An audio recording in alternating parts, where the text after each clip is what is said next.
Where did you come from? Where did you go? Where did you come from, Cotton-Eyed Joe? Let's get into it. I remember the first time I heard that all cars back in the good old days used to be electric. Dude, check out how many different brands of electric cars and how many different types of electric cars there were back in the day. There's so many different types. I thought there was like a couple of different types of electric vehicles, or there were little offshoots, or there are guys just experimenting, not just full-blown brands, just throwing out these things. Kind of blew my mind. I guess the fact. Dude, they all look so cool too. Go to the park in one of those, on a hot summer day, go to the beach, just cruise in one of that. Oh, that'd be so cool. Like escaped my history books in school. And it's just a coincidence that the Rockefeller family... Waverly, 100th Mile, Fritchel Electric, system. Baker Electrics, and the petrol industry. Columbus Electric. I mean, how many of these? And they're called like Columbus Electric. All these I'm just being interesting names. Conspiracy theories. General Electric Company. Another Baker Electrics. This thing is going real fast. I'm pausing a bunch, talking a bunch. Don't trust. Another Baker Electric. That's a real cool one right there. Look at that advertisement. Baker Electrics are the safest to drive, easiest to control, simplest in construction, and have greater speed and mileage than any other electrics. Sweet. That looks cool. Do your own research. Waverly Electric. The Detroit Chainless. Another one. Studebaker. Look at how old these look. Electric. These are old. These are so old.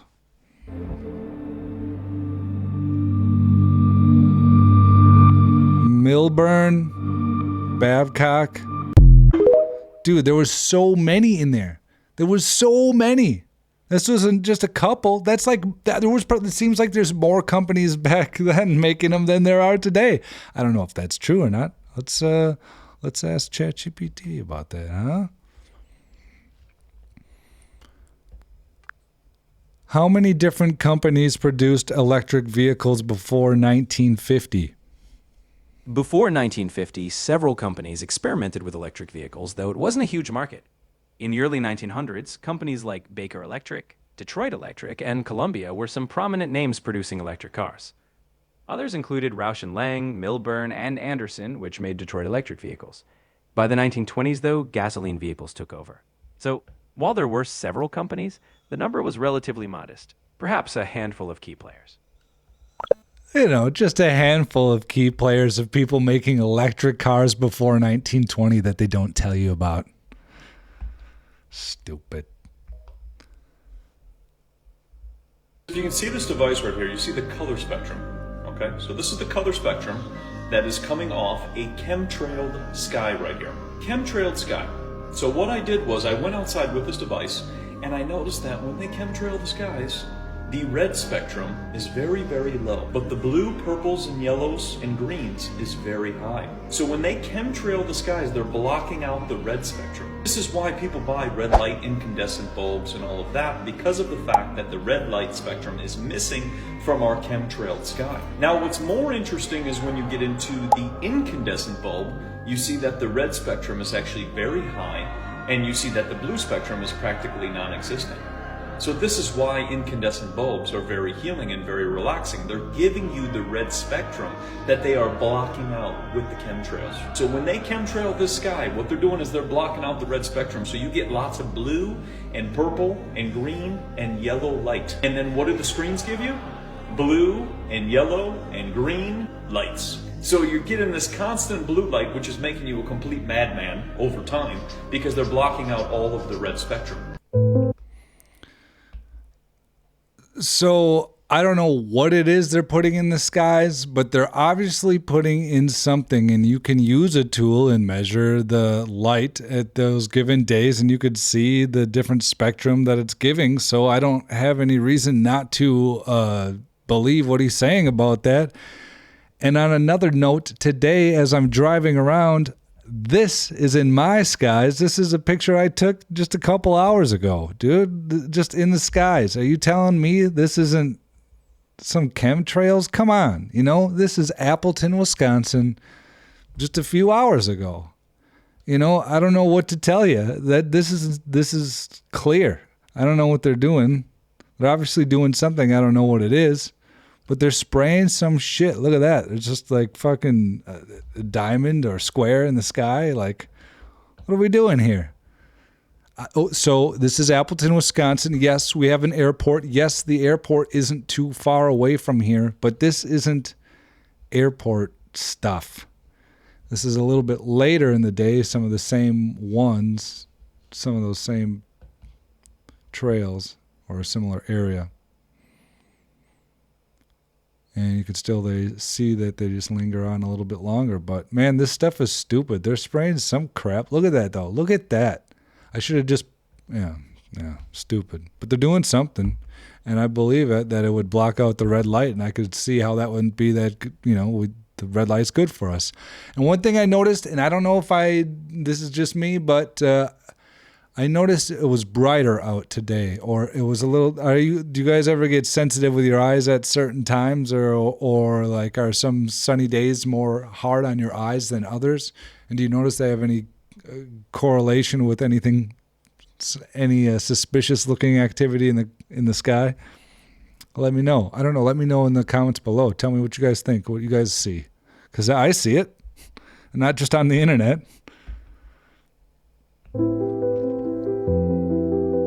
This is beautiful. This is just a little quick one here, but look at all these different, really flared out, unique, beautiful, it says Moorish architecture. The Henry Plant Museum. Really cool.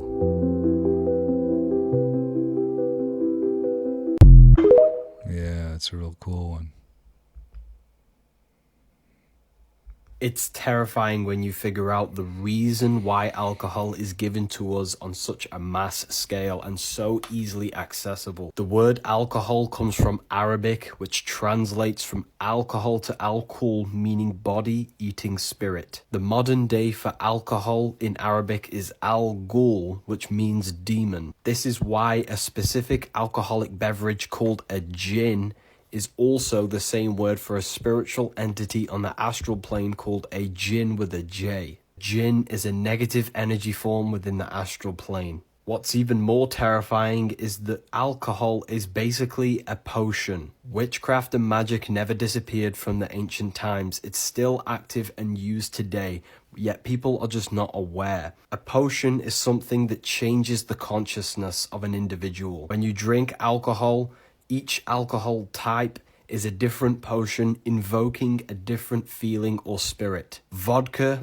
is also called a spirit, a type of alcohol. And vodka is a potion of aggressiveness. Whiskey tends to induce confidence and drowsiness. Wine invokes the feeling of lust and euphoria. Each alcohol is a different potion invoking a different modality of consciousness within the body. Alcohol is a potion that invokes spirits into the body, but a spirit is not some entity. The astral plane is the form of energies. I mean, they're literally called spirits. I mean, they're called spirits, and it's called jinn, which is like what he's describing. It's interesting. And when you take certain potions, it can invoke the spirit into you, which is just an energy form, which is simply just an emotion. An emotion is a spirit that drives the physical body to take action. If you drink lots of vodka, that will invoke the energy of aggressiveness within your heart and produce that emotion, and you will act that out. Possessed by spirits is possessed by energy forms, which is simply just your emotions. If you want to kill brain cells, reduce the amount of oxygen that reaches your brain, and lower your consciousness, then drink alcohol. If you could... Let's ask ChatGPT what emotions are. I've never had one. Have you guys ever had an emotion? Yo, ChatGPT, where does the word emotion come from? The word emotion comes from the Latin emotio, which means a moving out, a migration. That in turn comes from emovere, where e means out and movere means to move. Over time, it evolved to refer to inner feelings or states that move us. So basically, it's all about something inside that stirs us into action or reaction. Can you tell me anything deeper than that? Sure. If we dig deeper, the idea behind emotion as a concept is tied to the notion of internal movement. Ancient philosophers, even before the term was fully shaped, thought of emotions as forces that move the soul or mind, either upward toward reason or downward into chaos. In modern psychology, emotions are often seen as complex reactions, both physiological and mental, to what we value or perceive as significant. So, beyond just a word, emotions connect body and mind, motivating our behavior and shaping our experience of the world. I'm listening to a video that talks about how if you drink alcohol or spirits, that it can invoke emotions in you. That makes sense. Alcohol, historically called spirits, can definitely affect emotions. It lowers inhibition, so people often feel more intensely, whether that's joy, sadness, or anything in between. It's like it amplifies what's already inside. So yes, spirits can stir the emotions for sure. I mean, just think about that sentence. Spirits can stir the emotions, you know? But interesting. Interesting. Didn't sleep last night or in the past couple of days, it's because the Schumann resonance has been spiking. The earth is entering a higher frequency. It's evolving. And only those who are shifting are going to feel the symptoms. Those who are not shifting are just going to stay in the same frequency. And in return, that's going to be the reality that they operate on. Depending on what frequency you're on, depends on what earth you vibrate on. Bashar says that you don't change the earth that you're on. You change yourself, and the earth reflects that. You change yourself and the earth reflects that. I do like what he had to say about that. But this is something why I bring this up, and watch this video, because I don't know about you guys, but I believe we can read the Schumann resonance. We can see if it's had some pulses or more activity or whatever it may be, or it's acting up or whatever. We can measure those things. But can you ever feel those things and really for sure say that it's that? Like, I'm not saying that you can't. I guess what I'm saying is I can't. I don't know. Man, I can eat some snacks late at night and then just feel a little off in the morning. And I would be like, oh man, Mercury's in retrograde. It must be that. It's not me drinking, last night or whatever the case is, that couldn't possibly be it. It's got to be the Schumann's resonance. Like, I'd like to, Wi-Fi's got to have an effect on you, all these electromagnetic things, but my Wi-Fi is hooked up to my power. So when I flip off a switch, then the Wi-Fi goes off, but it's not like all of a sudden the clouds part or something like that. I feel nothing. I don't feel any different. So I would consider myself sensitive, but maybe I'm not sensitive to those things. I don't know. I'm just not so dialed in that I could tell you that it's like, yeah, dude, it's the earth today. Like, yeah, I get vibes and I've gut feelings and like I have feelings and I feel this way, but I couldn't tell you with any sort of certainty that I'm just like, ooh. You wake up, you feel that. Did you feel that at night? I was restless. It was because of the spike. It was the spike. But at the same time, I do feel like the grounding sheets, I have grounding sheets, and there's been times I said that I would plug it back in. I said that in an earlier episode. I'd start using that again. And I have noticed a difference that I have had worse sleep when I accidentally unplug it. I do notice that. So there's something going on. There's an infinite amount of earths. because the only time is now. So if you're feeling these symptoms like ringing in the ears, headaches, feeling extra fatigued, moody, that's Yeah, like are you feeling tired? It's the earth, dude. Just relax. I couldn't tell you. part of shifting into a higher core frequency. It's not a smooth and easy process. So if you're feeling these symptoms, trust that this is a good thing. You're raising your frequency. Take the time to allow for it to unfold naturally rather than trying to go out and make things happen.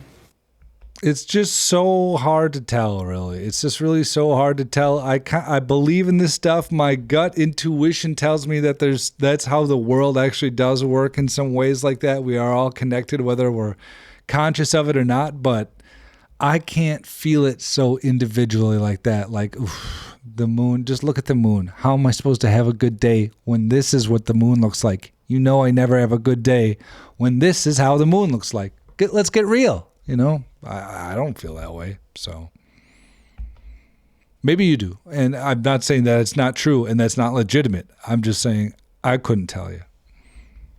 Does anyone care to explain how I'm building a structure that's over a mile long, okay? And yet they're using lasers and levels, and this structure is completely level.